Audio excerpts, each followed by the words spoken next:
സദാചാര പോലീസിനെതിരെയും നവഫാസിസത്തിനെതിരെയും കോഴിക്കോട് ചുംബന കാവ്യ സായാഹ്നം സംഘടിപ്പിച്ചു. സാംസ്കാരിക സാമൂഹിക രംഗത്തെ പ്രമുഖർ പങ്കെടുത്ത ചടങ്ങ് സാമൂഹിക പ്രവർത്തകരായ ലൈല അസസും ബൈജുരാജും ചുംബിച്ച് കവിത പാടിയാണ് ഉദ്ഘാടനം ചെയ്തത്. എല്ലാ അതിരുകളെയും തുടച്ചു നിർത്തുവാൻ സാധിക്കും. ഒരു തകർപ്പൻ ചുംബനത്തിന് സാധിക്കും.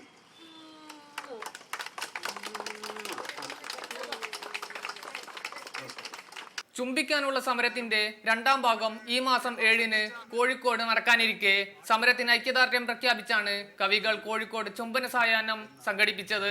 സിവിക് ചന്ദ്രൻ, TV ബാലൻ, മധു മാസ്റ്റർ തുടങ്ങി സാമൂഹിക സാംസ്കാരിക രംഗത്തെ പ്രമുഖർ ചടങ്ങിൽ കവിതകൾ ആലപിച്ചു. അച്ഛനും അമ്മയും ഏട്ടനും ചെയ്യാറുള്ളതുപോൽ നെറുകയിൽ ഉമ്മ വെച്ചോളൂ.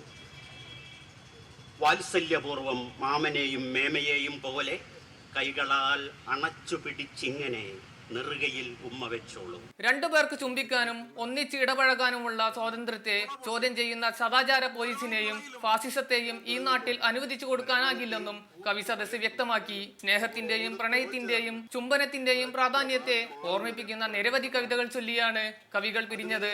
നിതിൻ ലാൽ, റിപ്പോർട്ടർ, കോഴിക്കോട്.